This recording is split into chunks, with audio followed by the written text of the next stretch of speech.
말씀의 식탁. 하루 한 장 열왕기상 묵상. 열왕기상 제3장.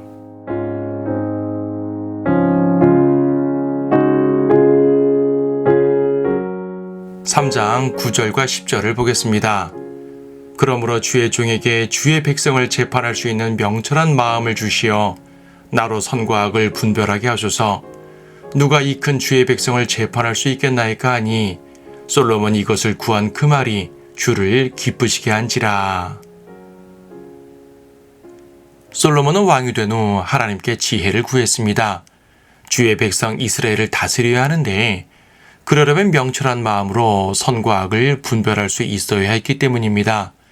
하지만 자신은 이 큰 이스라엘 앞에 너무 작아 보였습니다. 그가 할 수 있는 것은 하나님 앞에 자신을 낮추며 겸손하게 주님께 간구하는 것뿐이었습니다. 하나님께서는 이를 기쁘게 여기셔서 그를 인류 최고의 지혜로운 왕으로 만들어 주셨습니다. 물론 겸손하게 지혜를 구한다고 모두가 솔로몬처럼 되는 것은 아닙니다. 솔로몬은 일찍이 다윗의 미완성 과업, 즉 성전 짓는 일을 수행하기 위해서 선택된 왕입니다. 성전을 건축할 뿐 아니라 다윗 왕국의 보좌를 견고히 세워야 할 사람이었습니다. 그러기 위해서는 지혜가 필요할 터 솔로몬의 요청은 하나님께서 예비하신 것과 정확히 맞아떨어진 것입니다. 솔로몬의 지혜는 4장에서 찬란하게 꽃피우는데 여기 3장에서는 그 지혜의 단면을 하나의 재판 사건으로 보여주고 있습니다. 소위 솔로몬의 명판결로 불리는 사건인데요. 한 아이를 두고 서로 자기 아들이라고 주장하는 두 여인에게 누가 어머니인지 정확하게 판단해 준 것입니다. 지금은 너무나 유명해서 그리스도인이 아닌 사람들도 다 아는 판결이지만 당시 이 판결은 너무나 놀라운 것이었습니다. 너무도 상식적이어서 누구라도 할 수 있을 것 같았지만 사실 아무도 해낼 수 없는 판결이었습니다. 원래 답을 보면 쉽지만 보기 전까지는 어려운 법입니다. 하나님의 지혜가 그렇습니다. 솔로몬은 하나님의 지혜를 받아서 이 명판결을 내렸습니다. 알다시피 솔로몬은 아이를 반으로 쪼개라고 명령합니다. 이에 가짜 엄마는 그 말에 동의했지만 진짜 엄마는 아이를 뺏기는 한이 있어도 아이를 살려달라고 간구했습니다. 솔로몬은 아이 엄마의 모성애를 이용한 것입니다. 다른 재판관들이라면 상황에만 초점을 두고 판단했을 것입니다.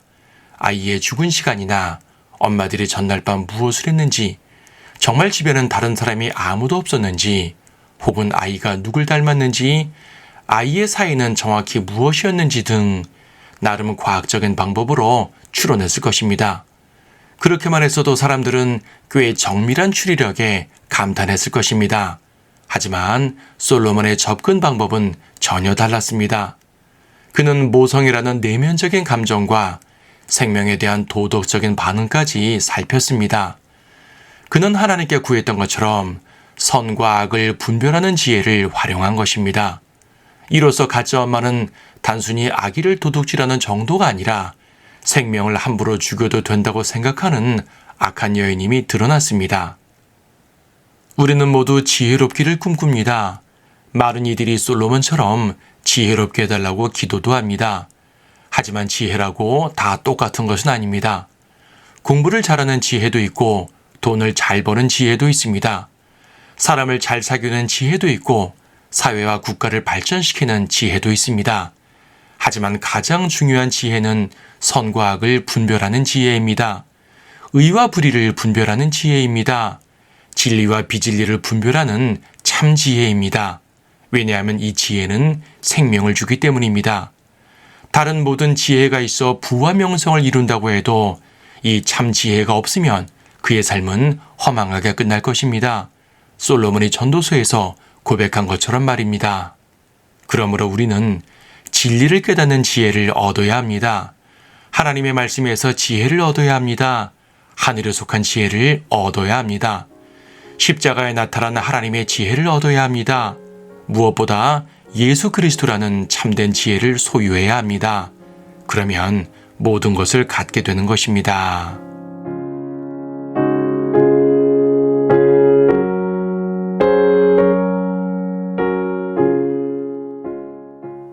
사사기상 3장.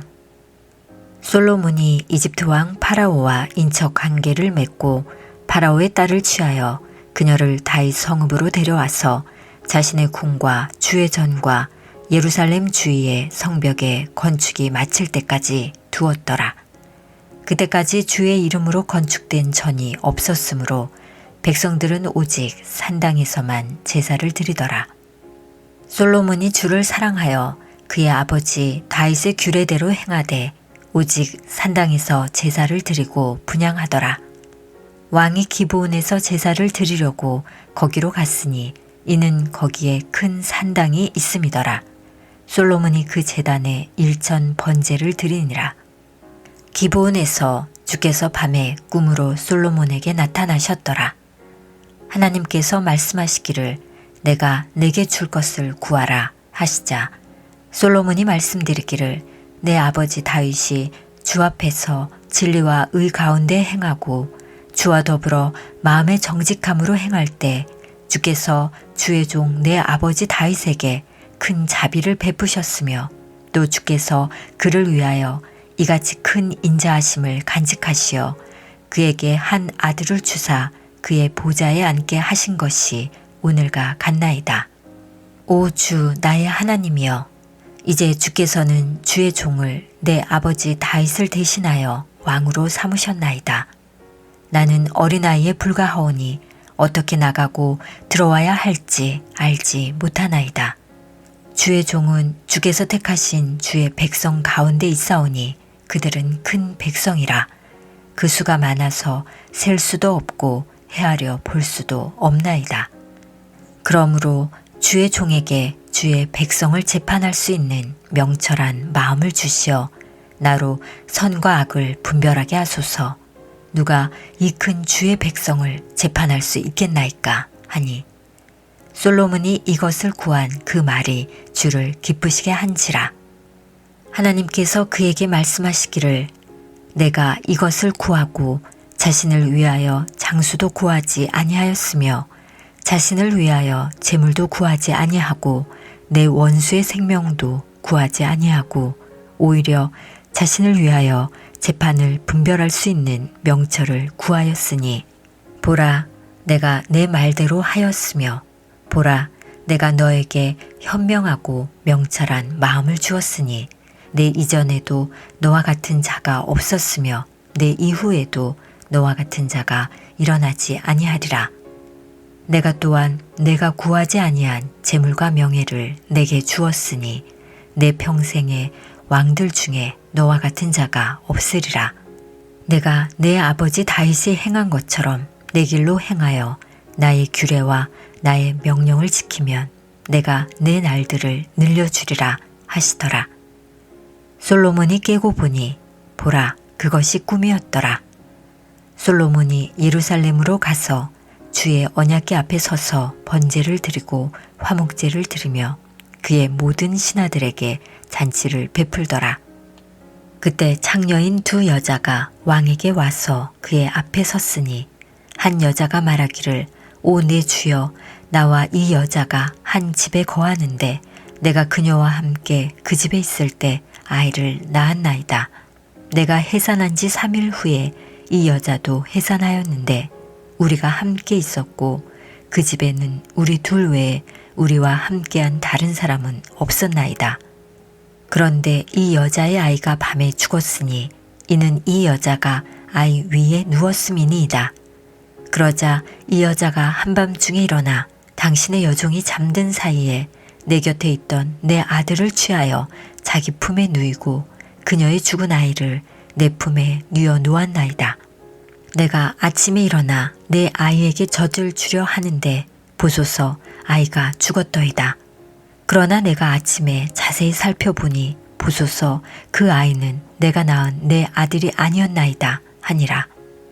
그러자 다른 여자가 말하기를 아니라 살아있는 것은 내 아들이요 죽은 것이 내 아들이라 하고 또 이 여자는 말하기를 아니라 죽은 것은 내 아들이요 살아있는 것이 내 아들이라 하며 그들이 그렇게 왕 앞에서 말하더라.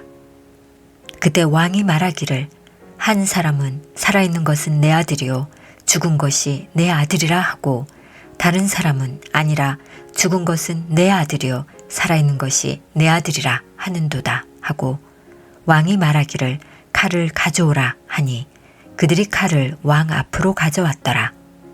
왕이 말하기를 그 살아있는 아이를 둘로 나누어 반은 이쪽에게 또 반은 저쪽에게 주라 하더라.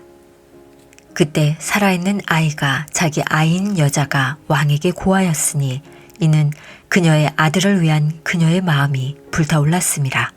그녀가 말하기를 오 내 주여 살아있는 아이를 그녀에게 주고 아무쪼록 죽이지 마소서 하였으나 다른 여자는 말하기를 내 것도 되지 않고 내 것도 되지 않도록 그것을 나누자 하더라.